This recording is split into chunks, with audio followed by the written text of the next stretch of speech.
স্বপ্ন ছিল পাইলট হওয়ার, ঘাতক বুলেট কেড়ে নিল সে স্বপ্ন।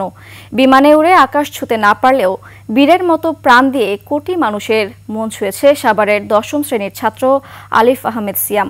বছর পেরিয়ে গেলেও থেমে নেই স্বজনদের কান্না। খুনিদের বিচার দাবি তাদের। সাভার প্রতিনিধি শাহেদ জুয়েলের তথ্যচিত্রে ডেস্ক রিপোর্ট। সানবিট সব দিবে সামাল। সানবিট ম্যাজিক প্রেস ডিশওয়াশিং এর মাথা ঘোরানো সলিউশন। আমার বাবাকে কখনোই দেখতে পাবো না, আমাকে মা বলে আর ডাকবে না।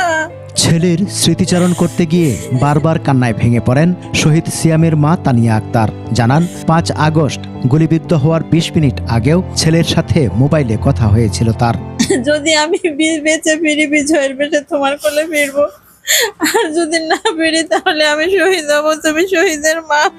মা জানান ছোটবেলায় স্কুলে যেমন খুশি তেমন সাজতে সিয়ামের পছন্দ ছিল মুক্তিযোদ্ধা। একাধিক পুরস্কার পাওয়া সিয়ামের আরেকটা স্বপ্ন ছিল জাহাঙ্গীরনগর বিশ্ববিদ্যালয় স্কুলে ভর্তি হওয়া, কিন্তু কোটার আড়ালে ভর্তি হতে পারেনি। সে মনোবেদনায় কোটা বিরোধী আন্দোলনে সক্রিয় হয় কিশোর সিয়াম।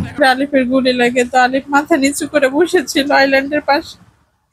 তো তখন আমাকে লাস্ট কথা বলে, মা তোমাকে যে কথাটা আমি বলে এসেছিলাম সেটা আসলে সত্যি। স্মৃতিচারণ করতে গিয়ে কান্নায় ভেঙে পড়েন বাবা ও বোন। ২-৩বার ফোন দেওয়ার পরে বলে যে যার ফোন সে তো গুলি খেয়েছে।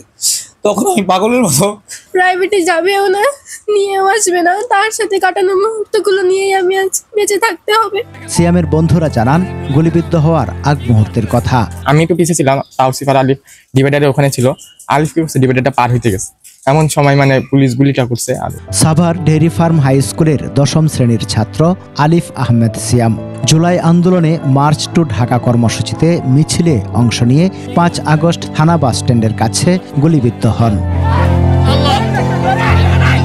৭ আগস্ট স্থানীয় হাসপাতালে চিকিৎসাধীন অবস্থায় মারা যান সিয়াম। পরদিন গ্রামের বাড়ি বাগেরহাটের বড় বাঁশবাড়িয়াতে দাফন করা হয় এই কিশোর শহীদকে।